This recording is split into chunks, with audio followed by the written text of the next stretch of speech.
You are watching an Al Bear review. Cue the music. Ah.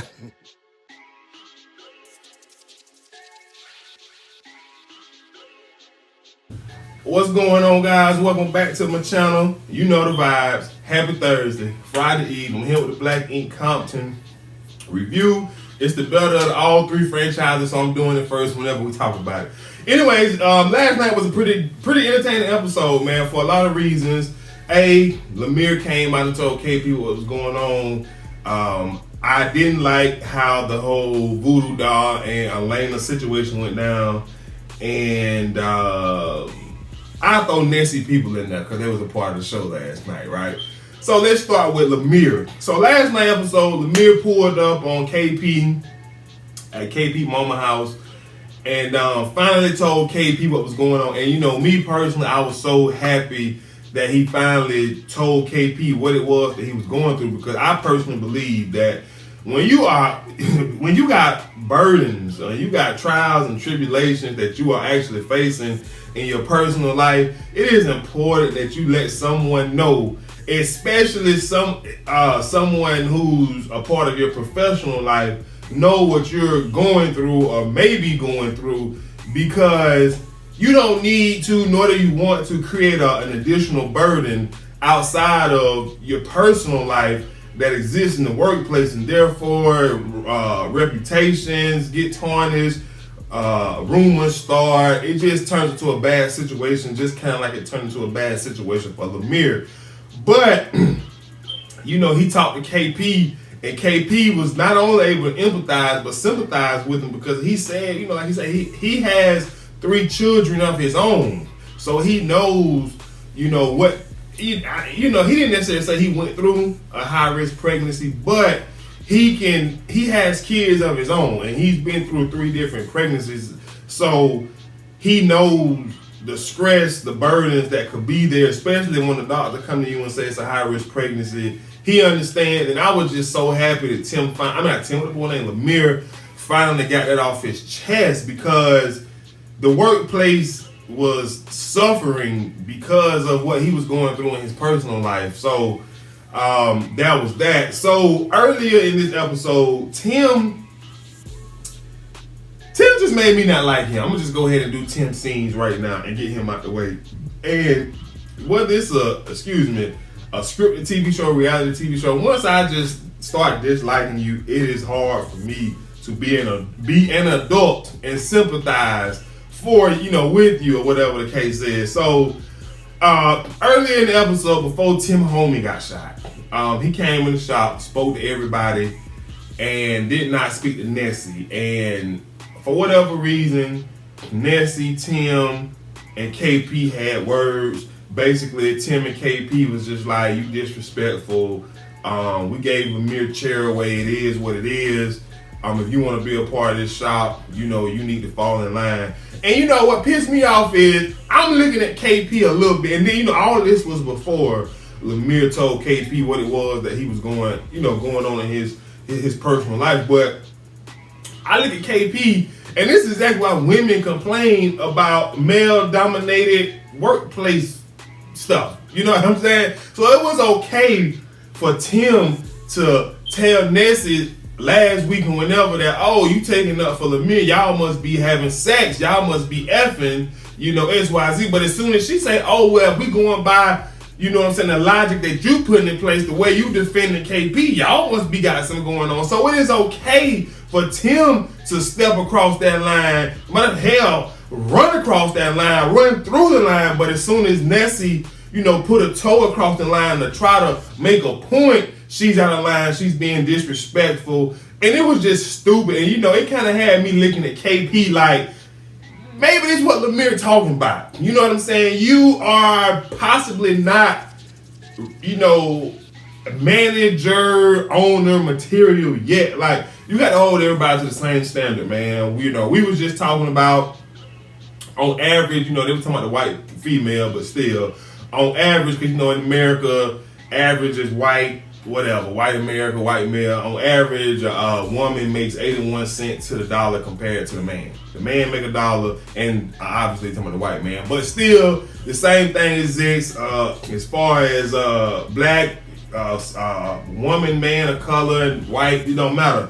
And it just goes so many workplaces just unfair for women, man, especially a male-dominated workplace. So that pissed me off. So while we talking about Tim, since that pissed me off, when he came in the shop talking about one of his homies got shot, I was just like, I don't care.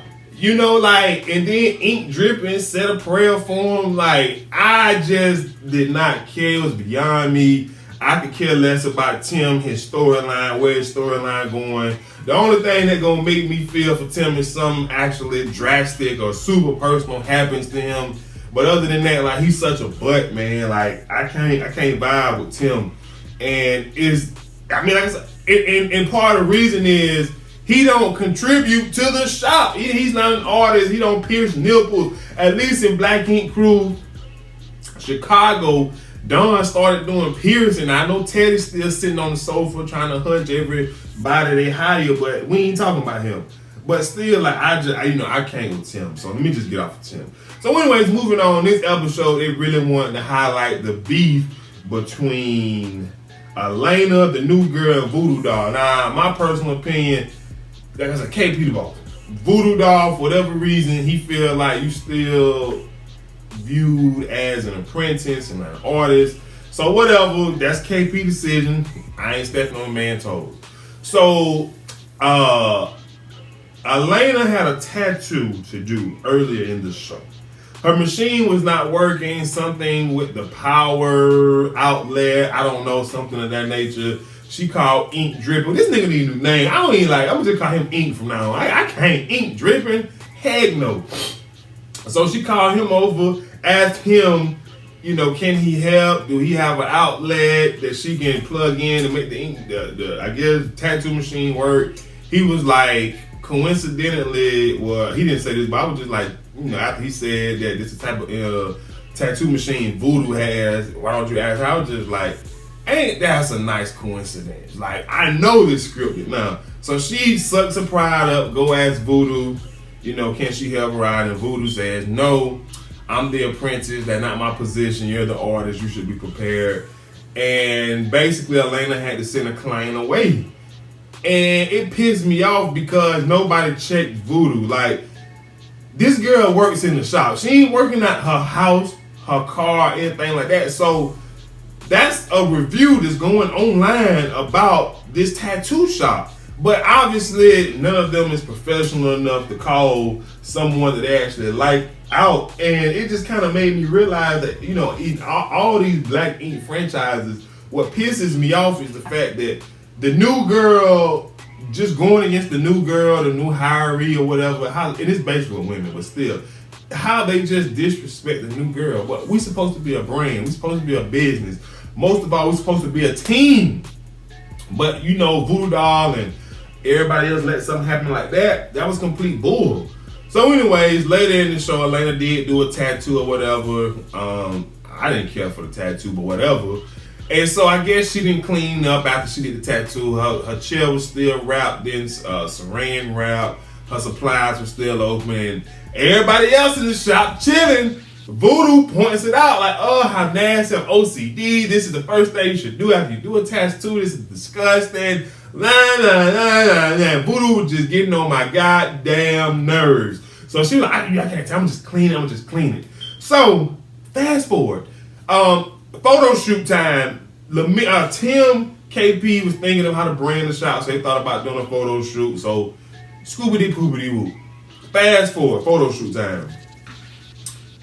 Voodoo Doll thought it would be a good idea to tell KP about the whole situation. So Elena heard, and earlier in the show, Elena found Voodoo Doll's OnlyFans page where basically she said pictures, nude pictures and nude videos for $10 and all that good stuff. She showed it to, I believe it was Tim and Ink Dripping. Of course, Ink Dripping was in love with it. You know, he ain't nothing but a perv. So anyway, fast forward to the photo shoot as Voodoo feel like it's her place to tell KP about this girl and how unsanitary she is or whatever it is. She overhears, and so she printed off the pictures, and she made it rain pictures of Voodoo being naked. And so Voodoo F you, and she struts off, and all the females coming in laying like, you out of line, you wrong, we supposed to be a team. Where was this same energy earlier when I was trying to do a tattoo? That was that little light-skinned Mexicano later. She said, what was the energy earlier when I was trying to do a tattoo? And I asked for her assistance, and she told me no. I understand you know what? I don't care. Look, this is what I believe, man. I know you don't fight fire with fire and all that type stuff, but bump all of that. My granny told me, my mama didn't tell me, mama told me to be bigger than this, but when I want to stoop down low, I say my granny, because she did. She said if somebody hit you, you better knock them the F out, and Elena went for the knock out. I was proud of her for making it rain on Pictures of Voodoo. Them heifers just mad because they like Voodoo better, they closer to Voodoo or whatever. So anyways, Voodoo gonna come back out there butt booty naked. Somebody said, oh, you trying to slut shame me, and they was pumping Voodoo up, and it just pissed me off. Cause she a free spirit, so I don't know what it is that you could do to, make her feel uncomfortable. Cause them free spirits, they free. They know they craziness, they flaws, they know themselves. And and then one of the girls, like, she was in a sex code. Bump that sex code. This helper is probably 28, 30 years old. We tired of talking about surviving R. Kelly. Like, we tired of that. So anyway, that pissed me off. Let me think. Oh, also in this episode, Nessa, however you say her name, Nessie, her mother and sister come to visit. And she let them know that she tattooing in Compton, and they immediately let her know, like, we thought it was safer than that where you were working. So long story short, she wanted to bring them to the shop, but she was just like, maybe next time we'll ease them in. This time she'll just bring them to the photo shoot. So her mother and sister was able to experience all that foolishness at the photo shoot. But it was a pretty good episode. It was a pretty good episode. Tim pissed me off.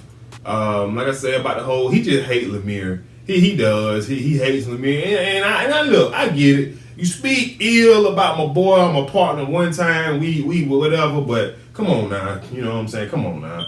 And Elena and Voodoo, I'm team Elena. I don't care. It ain't cause she Mexicano, light skin, ain't none of that. Ain't cause she got the little boobies and none of that. I just feel like she was right to do what she did. Like I said, if you hit, my granny told me, if somebody hit me, you better knock them out. Not hit them back, knock them out. Now, she didn't knock Voodoo out, but, she tried to, But that's all I have, man. If you're new to the channel, be sure to subscribe, like, share, comment. You know the vibes. Happy Thursday. See you guys later. I'm out of here. Peace.